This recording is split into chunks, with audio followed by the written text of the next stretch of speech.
Bullying at work is estimated to affect tens of millions of people in the UK and US alone. It disfigures individual lives, and it disfigures the workplaces in which it's allowed to take root, from small family firms to world-renowned institutions. It thrives in silence, the silence of targets who are too intimidated to complain, of colleagues who witness bullying but don't speak up, of negligent employers who fail or refuse to deal with the problem. So let's bring the subject out into the open and talk about it. This video explains what workplace bullying is. It dispels some of the myths that bullies and their enablers use to try to play down the seriousness of the problem, and looks at what employers should be doing to stamp it out.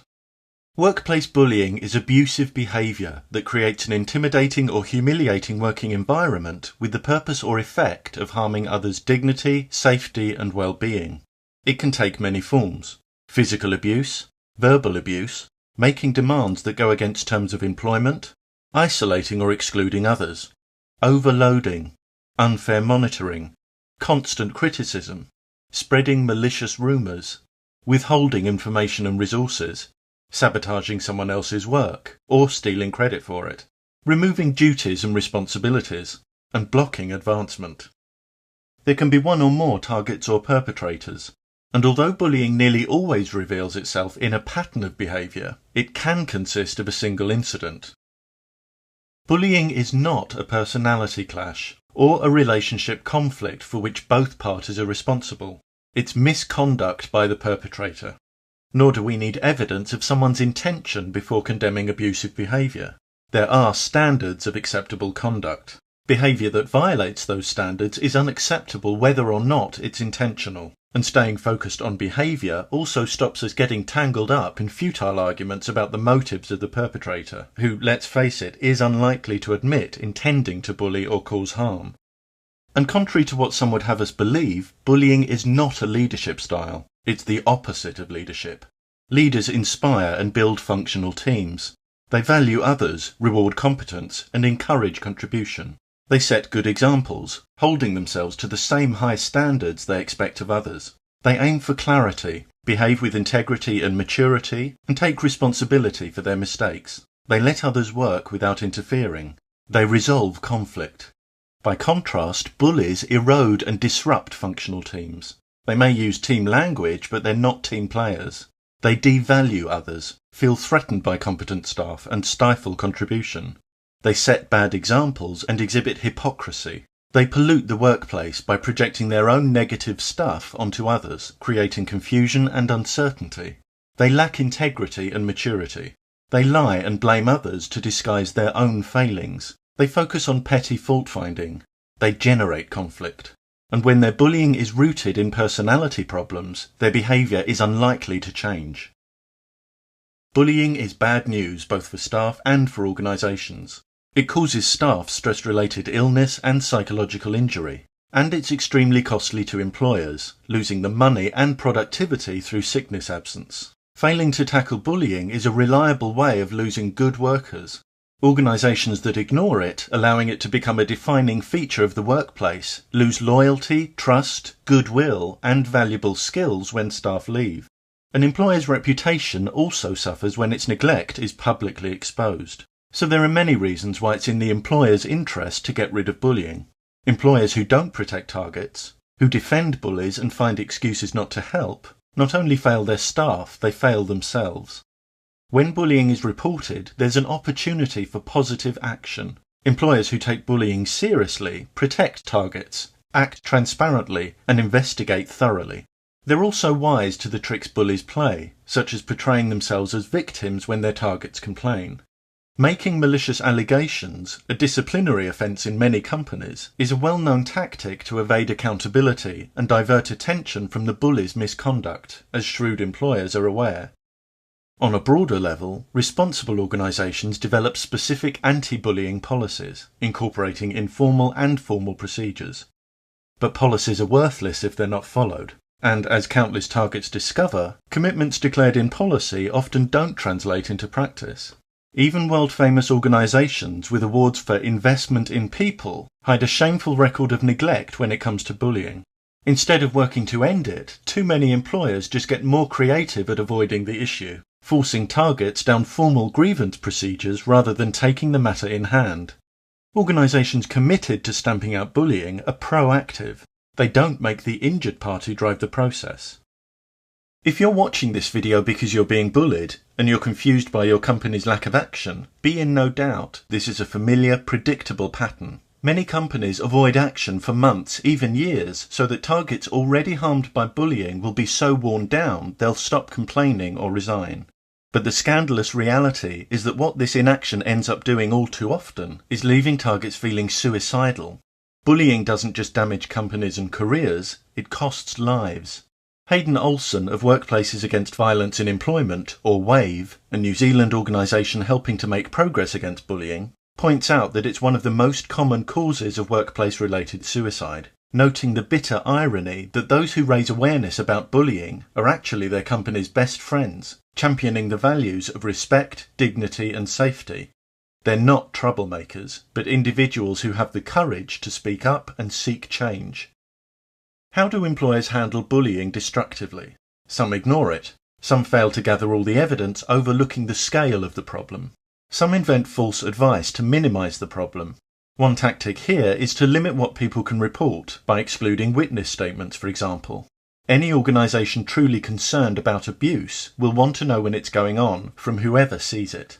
Witness statements are a normal part of any genuine investigation. There's no reason to exclude them. Another tactic is to tell targets they can't refer to incidents already reported. This again is invalid advice to be roundly rejected. With bullying, all incidents remain relevant because they establish a pattern.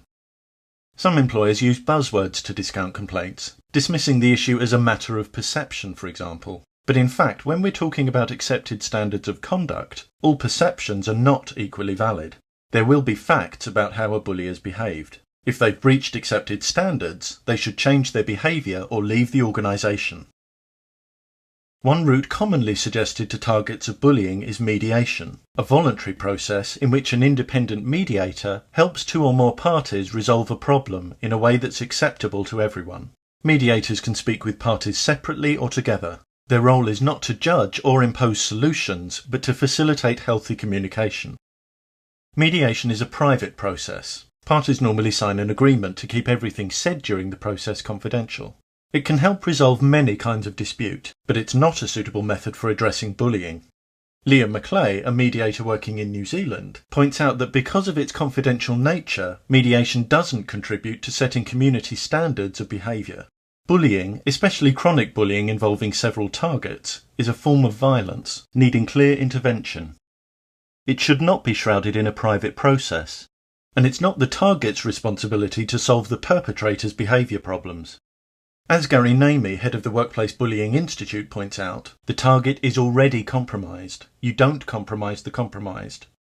Certainly bullies who've lied and denied their abuse have already destroyed the trust needed for mediation to work. We can also question mediation's emphasis on using neutral language. Bullying is not a neutral matter, and trying to reframe it in neutral terms will misrepresent the issue in the bully's favour. In this way, far from containing the problem, mediation can end up contaminating it. Often targets of bullying need facts of the past acknowledged. Indeed, a bully's denial of facts is usually a key feature of the problem. However, mediation isn't geared to settling factual disputes, but to achieving agreements about the future. Another reason why investigation is more appropriate.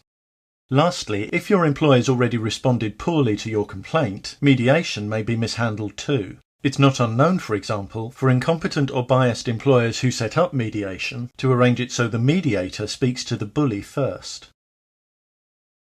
How can companies get it right? WAVE has published an interview with a CEO who shared how they rectified a toxic work culture. The officer had been there 2 weeks when an employee came forward, terrified, to report long-term bullying by a line supervisor. The previous general manager had been asked to investigate by various people, including members of the target's family. But despite having detailed bullying policies, the GM hadn't applied them. The new officer acted swiftly, becoming the target's supervisor instead of the bully, and organising an immediate formal investigation. The officer assured the target there'd be a first response within 7 days, and kept to this timeline. By documenting everything in a diary, the officer was able to identify the bully's lies about the past. It was recommended that the bully start counselling, which seemed to help her understand her bullying and what triggered it.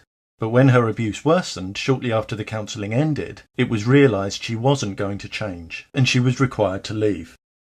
At which point the officer noted how the bully who had at first presented herself as vulnerable and pathetic became hard as nails.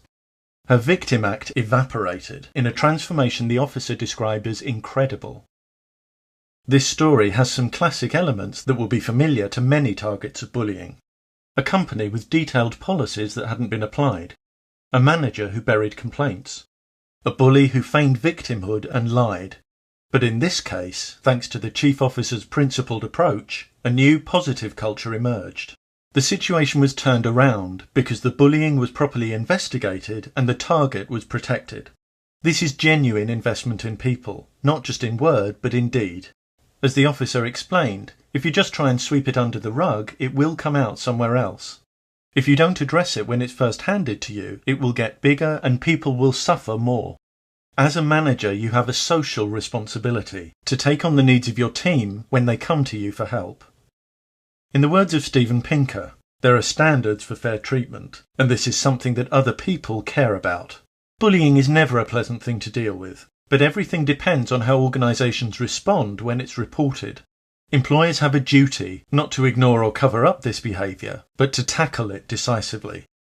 With too many organisations colluding with bullies to hide this abuse, effectively deceiving their staff by boasting grand commitments in policy and routinely flouting them in practice, we must break the silence and make a collective stand against this international disgrace, creating bully-intolerant workplaces that are healthy and productive, and demanding that employers meet their duty of care. No one should be expected to put up with bullying, or have their careers or well-being jeopardised in any way because of someone else's misconduct. The time is long overdue for us to educate our workforces about unacceptable behaviour and establish reliable systems that protect everyone from this scourge of our workplaces. We can and must do better.